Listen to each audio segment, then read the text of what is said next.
Okay, I want to show you how to set up seamless paper. And seamless paper always comes in a cardboard tube like this or a square cardboard box. And as you can see, it's rolled up on a cardboard tube.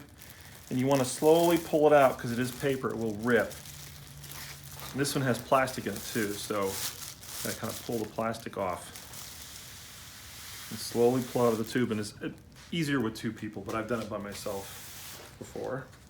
You don't want to crease the paper, and you want to pull it out of the tube or the cardboard box very carefully. Okay, so seamless is just a big piece of paper on a roll.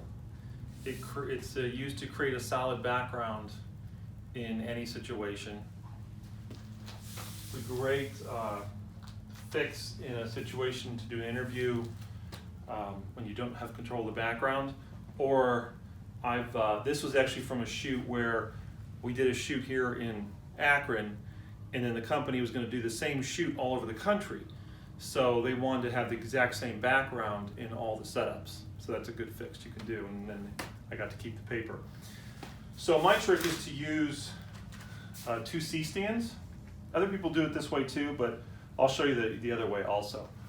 And be careful not to, you don't want to rip the paper, you want to scratch it, you want to drag it on the ground.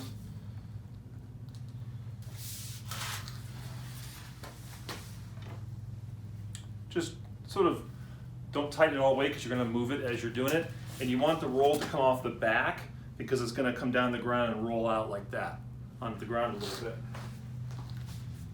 I got a sandbag on my C-stand.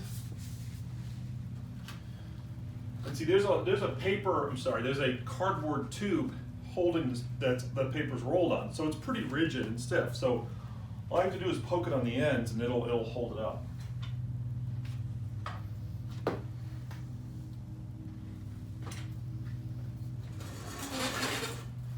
And don't go all the way to the end. Leave a little bit of a gap because you don't want the paper to catch on the stand or any of the knuckles or anything.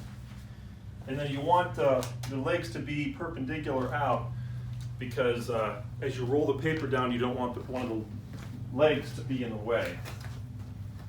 So I'm going to spin this one.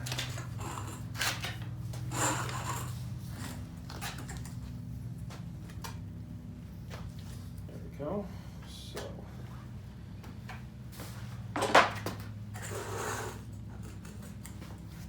And then these spring clamp is so it doesn't roll off and start unrolling as you're doing this. So I'm going to start it a little bit and then take it up halfway and then finish.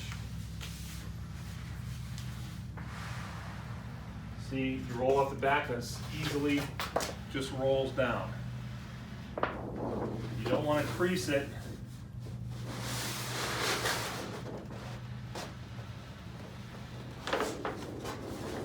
That's fine, get it kind of going halfway. Then I use the spring clamp on the tube so it doesn't roll off while I'm raising it up. This is easier with 2 people, but I've had to do it by myself many times. So I just kind of work my way up.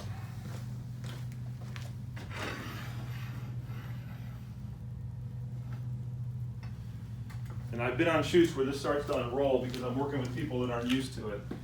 And you gotta be careful. So that's why I have the spring clamp on there.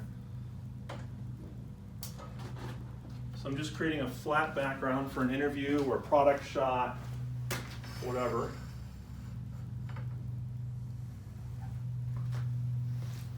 And then I'm going to roll it out and either use tape or sandbags or spring clamps to hold it down on the floor. I'll just use a couple of spring clamps for demonstration.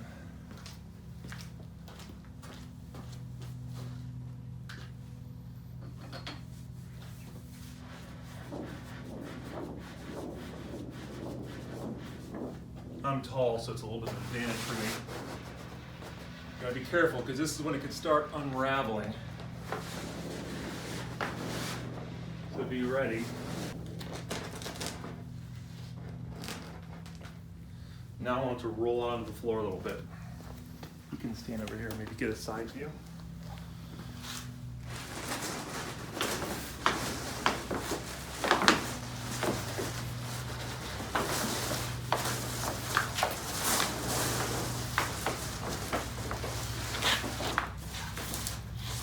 you need something to hold it down, keep it from rolling back up.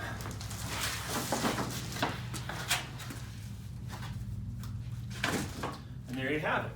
You got a chair set up or something, you got an infinity wall, a little mini quick studio backdrop.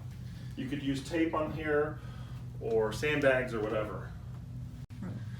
So if you don't have the C-stands to spare, most people will use a center rod going all the way through the tube, and then just use a light stand, maybe a grip head,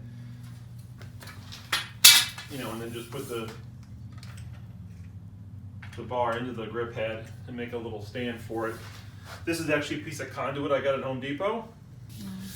This is the best thing. This is an old curtain rod, and what's nice about it is it's easier, it fits in my car because it's shorter. Then I can extend it out and make it as long as I need. Use a little piece of tape to lock it off.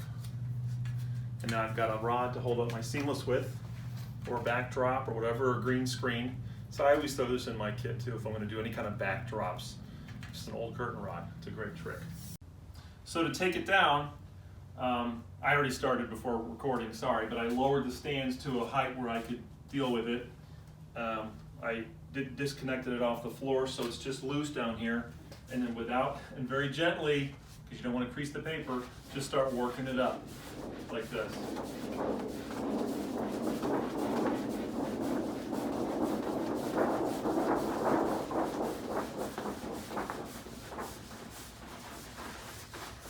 And you're always going to ruin the first couple feet of this eventually, but that's why these seamless rolls have about like 50 feet on them or something. So just, don't cut it off. Let the last couple feet just be kind of ruined, because you're going to need that when you're setting it up and taking it down. It's better to have some extra on the end. Then make sure it's nice and tight.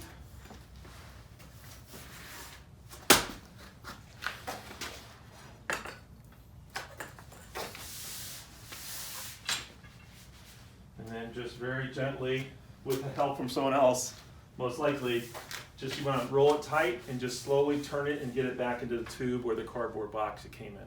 So I had to stop the camera because Heidi had to help me get it this far, but you gotta get the tube, gently get it in the tube, and as you put it back in the tube, roll the paper so it's tight on the roll. So I'm kind of spinning it gently, keeping it as nice as possible. And you're good to go. Put the cap on the end or seal it, or put some tape on the end if it's a cardboard box. And it'll last for years. I've had 2 other rolls I've had for probably like 10 years, and they're still in good shape because I keep them in the box, roll them back up when I'm done. Keep them safe, keep them dry, cool, dry place. Don't let them get warped or anything.